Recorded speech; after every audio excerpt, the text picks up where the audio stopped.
Hello friends, yesterday we have seen this structure of flower, a typical flower, angiospermous flower. Today we are going to study about male part of the flower.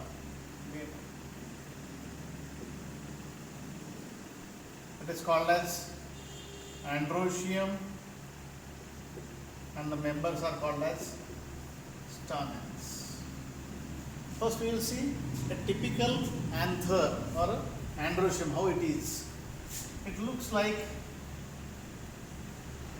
an anther lobe which is connected to a stalk which is called as filament. खालच्या बाजूला अगदी धाग्यासारखा part असतो त्याला filament म्हणतात. वरचा जो भरीव part असतो त्याला अँथर लोब म्हणतात. या टोटल स्ट्रक्चरला आपण अँथर म्हणतो. मधला जो पार्ट असतो दिस इज कॉल्ड एज कनेक्टिव्ह. याच्याही अगोदर आपण ऍक्च्युअल प्रोसेस काय होती ती बघूया. हा मेल पार्ट झाला आणि दुसरा पार्ट जो आहे हा फिमेल पार्ट आहे. 10वीला तुम्हाला थोडंसं यापैकी झालेलं आहे की हा जो प्रकार आहे त्याला म्हणतात ओव्हरी, या भागाला म्हणतात स्टिग्मा. हा जो पार्ट आहे this is called as style. The actual process of formation of seeds is happening, or the sequential events happen in these two organs of the flower. This male part produces pollen grains which are shaded. इथं pollen grains तयार होतात आणि हे pollen grains स्टिग्मावर येऊन पडतात. या pollen grains मधनं 2 male gametes release होतात. एका पोलन ट्यूब मधनं हे ओव्हरीत ओव्ह्यूला जिथं फिमेल गॅमेट असतं तिथं जाऊन तुमचं फ्युजन होतं. ही बेसिक थीम आहे फर्टिलायझेशन ऑफ फ्लावरमध्ये. पण ही बेसिक थीम आपल्याला जर रिप्रोडक्शनचा अभ्यास करायचा असेल तर अगोदर या दोघांची mail as well age female ऑर्गनचं structure माहीत असायला पाहिजे. तेवढ्याकरता हे जे आपण मेलचं स्ट्रक्चर बघतोय या मेलच्या स्ट्रक्चरमध्ये हा जो काही अँथर आहे हा अँथर युजली डायथिकच असतो. 2 पोलन चेंबर्सचा असतो. किंवा हा जो काही डायथिकस अँथर आहे याच्यामध्ये टोटल 4 पोलन सॅक्स असतात. याची ट्रान्सफर सेक्शन मी दाखवणार आहे आता. या 4 पोलन सॅक्सचा अँथर जो असतो याला म्हणतात डायथिकस अँथर. मोनोथिकस अँथर असेल तर 2च पोलन सॅक असतात. पोलन सॅक म्हणजे ज्या ठिकाणी पोलन ग्रेन्स तयार होतात अशी जागा.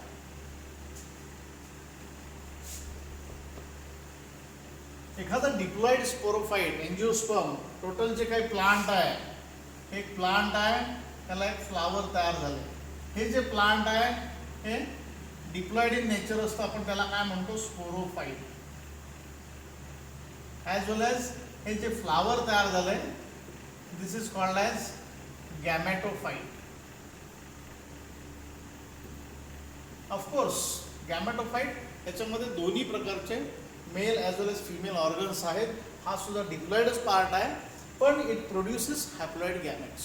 म्हणजेच काय मिओसिसची जी काय प्रोसेस आहे ही या फ्लावरमध्ये होत असते. इन द सेन्स फ्लावरमध्ये सुद्धा स्टामेन्समध्ये किंवा अँड्रोशियममध्ये आणि गायनेशियममध्ये होत असते. त्याकरता आपण आता जस्ट अँड्रोशियमचं स्ट्रक्चर बघितलं.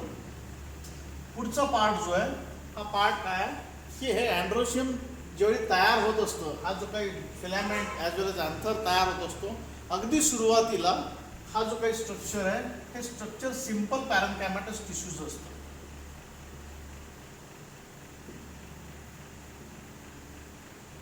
It is made up of simple parenchymatous tissue. ज्यावेळी हा मॅच्युरिटीला येतो त्यावेळी हा पॅरेन्कायमॅटस टिश्यू वेगळा होतो. थोडंसं त्याचं डिफरन्शिएशन होतं आणि त्या टिश्यूला म्हणतात अर्चिस्पोरियल tissue.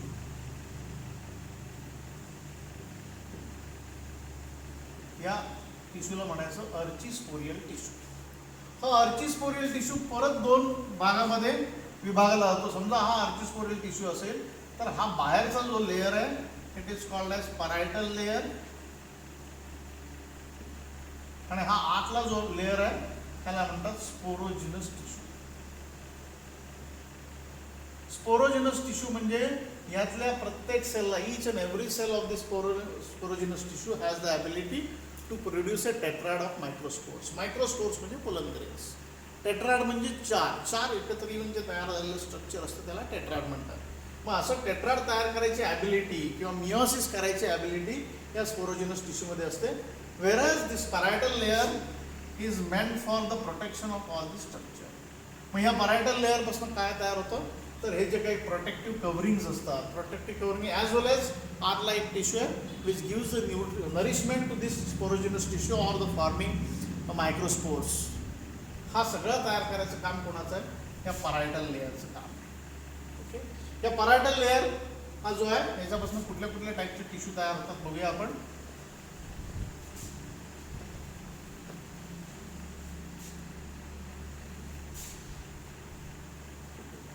Parietal layers form the following types of tissue. First is epidermis. हे जर टेट्राड मी ड्रॉ करायचं ठरवलं तर हे दिसायला असं असतं. मगाशी मी तुम्हाला सांगितलं की हा जो वरचा पार्ट आहे this is called as connective tissue किंवा कनेक्टिव्ह. हा कनेक्टिव्ह टोटली स्टराईल असतो. स्टराईल म्हणजे याच्यापासून पुढं काहीही तयार होत नाही. हा फक्त या दोन अँथरलोबना आधार देणारा पार्ट असतो. हा जो काही टिश्यू आहे कनेक्टिव्हचा हा इथं आहे.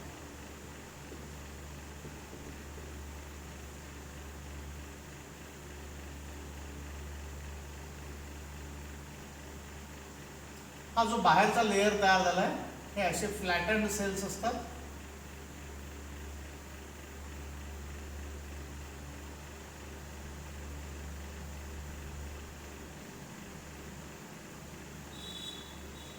यांचं काम फक्त प्रोटेक्शन आहे. बाहेरचा एपिडर्मिस कायमच प्रोटेक्शनचं काम करतो.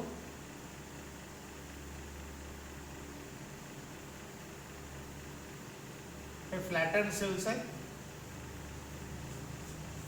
त्याचं काम आहे प्रोटेक्शन. त्याच्या आतला जो टिश्यू आहे हा इथला टिश्यू, हे जरा रेडियली अरेंज्ड सेल्स असतात.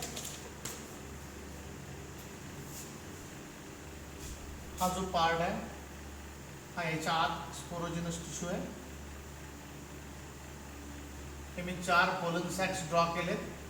आता हा जो लेअर आहे या इथं, हे इथले लेअर सगळे त्याला म्हणतात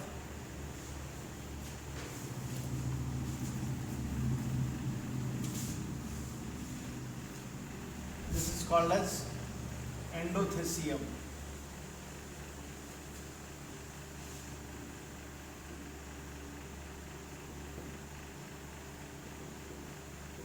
हे रेडियली अरेंज असतात. रेडियली अरेंज म्हणजे काय, त्याच्या कडेनी त्याच्या आत अजून लेयर्स आहेत.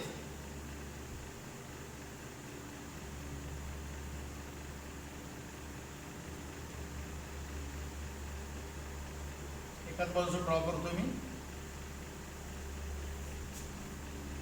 याचं पण काम ॲज लाईक एज प्रोटेक्शनच आहे, एक बल्ज तयार करणे. त्या पुढचा पार्ट आहे मिडल लेयर्स. मिडल लेयर्सचा जो पार्ट असतो हा पार्ट या इथं असतो. हे मिडल लेयरचे सेल्स आहेत. या इथं पण असतात, इकडं पण असतात, या इथं पण मिडल लेयरचे सेल्स आहेत. हे जे सेल्स आहेत this layers disintegrate at the maturity. Disintegrate म्हणजेच काय, हे लेयर्स एकदा मॅच्युअर झाले की हा जो पार्ट आहे हा ओपन करतात. त्यामुळं 4 पोलन सॅक्सच्या 2 पोलन सॅक्स तयार होतात. त्यामुळं एकदा या इथनं ब्रेक होणार असेल, तिथं समजा पोलन ग्रेन्स तयार झालेले आहेत असे, हे पोलन ग्रेन्स बाहेर पडायची वाट आहे ती येत नाही. हे आहे असंच ओपन होतं आणि इथून पोलन ग्रेन्स बाहेर पडू शकतात. त्याच्या आतला जो लेअर आहे this is called as tapetum.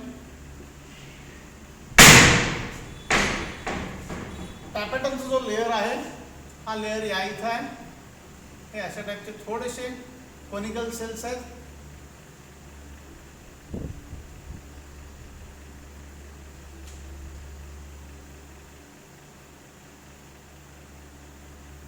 हे जे कोनिकल सेल्स आहेत हे टॅपेटमचे. This provide nutrition to the sporogenous tissue.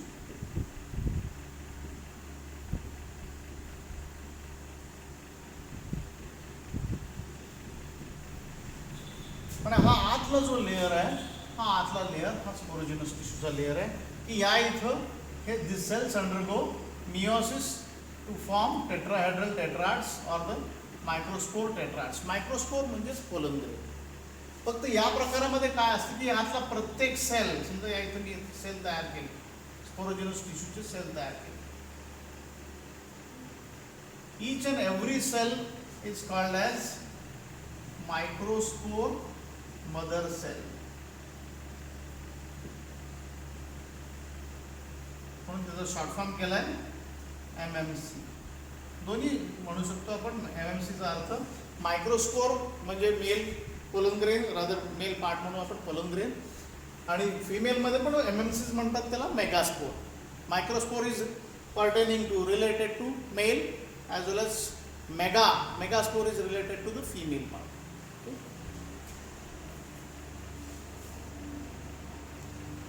यानंतर आपण मायक्रोस्पोरचं स्ट्रक्चर लक्षात घेऊया. मायक्रोस्पोरचं स्ट्रक्चर कसं होतं. The sporogenous tissue has the ability to produce or to undergo meiosis to form microspores. Microspore म्हणजे pollen grain, single pollen grain जर तयार करायचा झाला तर तो दिसायला असा असतो. It's a unicellular. त्याच्या प्रॉपर्टीज काय काय आहेत बघा. हे आहे युनिसेल्युलर,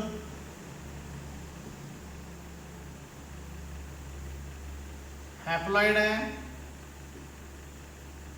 युनिसेल्युलर असल्यामुळे मायक्रोस्कोपिक तर आहेच आहे, आणि हे 2 लेयरचं बनलेलं असतं. It is made up of 2 layers.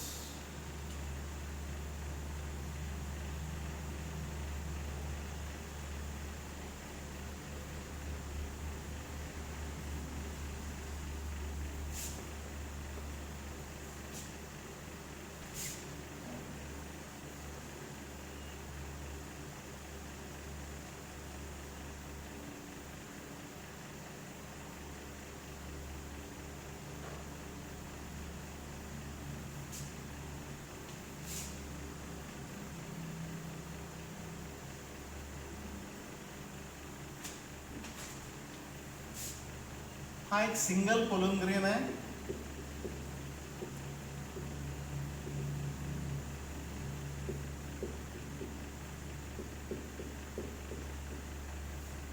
ह्याच्या आतमध्ये एक न्यूक्लियस असतो, बाजूला सायटोप्लाझम आहे. हा बाहेरचा जो लेअर आहे त्याला म्हणतात exine. It is made up of a material called as sporopollenin. या मटेरियलचं नाव आहे स्पोरोपोलेनिन. हे स्पोरोपोलेनिन जे आहे हे केमिकली रेजिस्टंट मटेरियल असतं, as well as it is a biological resistant also. एक प्रश्न विचारला आहे तुमच्या टेक्स्टबुकमध्ये. प्रश्न असा आहे, why pollen grains can remain well preserved as a fossil. Fossil म्हणून सुद्धा हे प्रिझर्व कसे काय राहू शकतात. याचं कारण असं आहे की हे जे स्पोरोपोलेनिन आहे it is present in the exine. It is an tough material, it is an resistant material, biologically as well as chemically resistant material. त्यामुळे हे लवकर डिसिंटिग्रेट होत नाही. त्यामुळेच हे पोलन ग्रेन्स, अगदी जुन्या काळातले पोलन ग्रेन्स सुद्धा काही फॉसिल्समध्ये सापडलेले आहेत. तर हे असं बाहेरच असतं. हे स्पोरोपोलेनिन जे आहे हे काही ठिकाणी एकदम थिन झालेलं असतं. या भागाला म्हणतात germ pore. It is called as germ pore. या जर्म पोअरचं काम काय आहे. The function of germ pore is it is meant for the formation of pollen tube while germination. हाच पोलन ग्रेन ज्यावेळी स्टिग्मावर जाऊन पडतो, हा समजा स्टिग्मा आहे, हा स्टिग्मा आहे, या इथं पोलन ग्रेन येऊन पडला आहे, तर या इथं जर जर्मपोर असेल तर या जर्मपोरपासून अशी जर्म ट्यूब तयार होते आणि या जर्म ट्यूबमधनं जे काय मेल गॅमेट्स तयार झालेले आहेत किंवा होणार आहेत ते या इथनं पुढं पास होतात. आतला जो लेअर आहे या आतल्या लेअरचं नाव असतं intine. Intine. It is made up of cellulose and pectin. या दोन्ही कार्बोहायड्रेट्स आहेत, सेल्युलोज आणि पेक्टिनचं तयार झालेलं असतं. This is the structure of a normal pollen grain or ideal pollen grain. आता या पोलन ग्रेनच्या बाबतीत असं होतं की याची थोडक्यात मेल गॅमेटोफाइट म्हणू शकतो याला आपण. हे मेल गॅमेटोफाइटचं डेव्हलपमेंट कशी होती बघूया आपण. मी इथनंच पुढं मेल गॅमेटोफाइटची डेव्हलपमेंट दाखवतो. हा जो मेल गॅमेटोफाइट आहे याचेच परत हा मेल गॅमेटोफाइट तयार कुठल्या प्रोसेसने झालाय बघा. मगाशी स्पोरोजेनस टिश्यू आपण इथं तयार केला होता. ह्या स्पोरोजेनस टिश्यूचं मिओसिस होतं आणि हा मायक्रोस्पोर किंवा पोलन ग्रेन तयार झालाय. ह्याचं पुढचं डेव्हलपमेंट जे आहे ही पूर्णपणे मायटॉसिसनी होते. हा जो काही सेल आहे हा सेल मायटॉसिसनी डिवाइड होतो आणि याच्या आतच एक दुसरा सेल तयार होतो. हे झालं इंटाइन.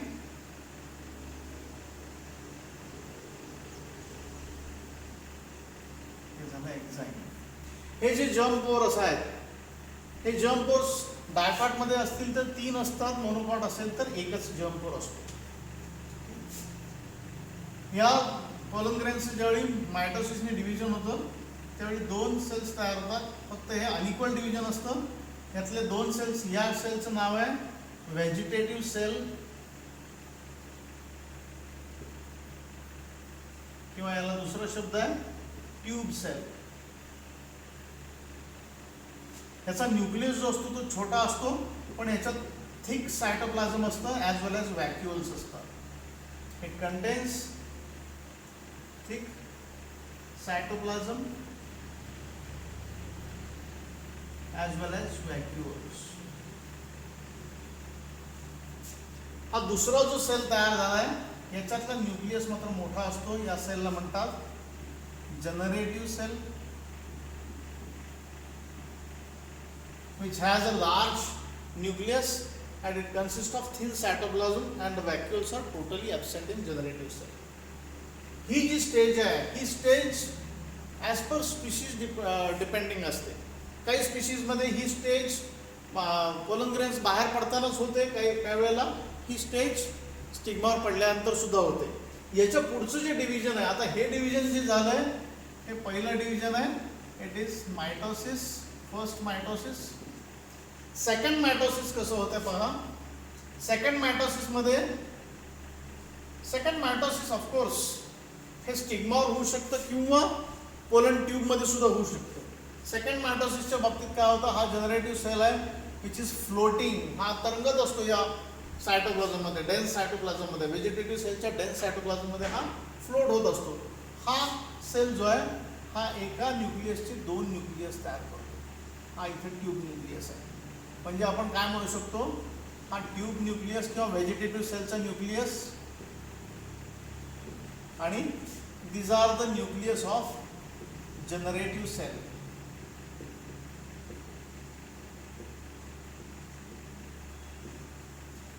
या न्यूक्लियसचं पुढं काय होतं हे आपण फर्टिलायझेशनच्या पॉईंटमध्ये बघणार आहे. पण हे 2 जे काही तयार झालेले सेल्स आहेत किंवा न्यूक्लियस आहेत, हे nucleus they perform as a male gametes. First मिओसिसने हा पार्ट तयार झाला, टोटल मायक्रोस्पोर और पोलन ग्रेन तयार झाला. पुढं मायटोसिसने त्याच्यामध्ये एक व्हेजिटेटिव्ह सेल तयार झाला which contains thick cytoplasm and व्हॅक्युअल्स. हा जो काही त्याचा न्यूक्लियस आहे, हा न्यूक्लियस इथे लिहितो मी.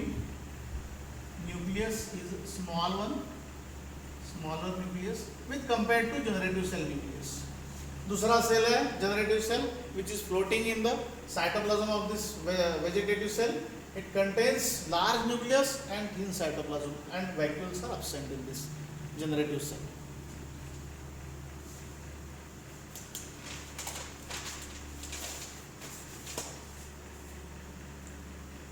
हे जे काही शेडिंग आहे, पोलन ग्रेन्स बाहेर पडायची जी काही प्रोसेस आहे, it is called as shedding of pollen grains.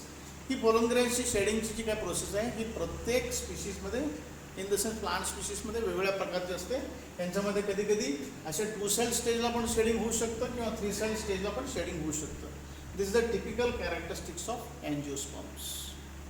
पुढच्या लेक्चरमध्ये आपण डेव्हलपमेंट ऑफ फिमेल गॅमेटोफाइट बघूया. आज आपण मेल गॅमेटोफाइटची डेव्हलपमेंट बघितली.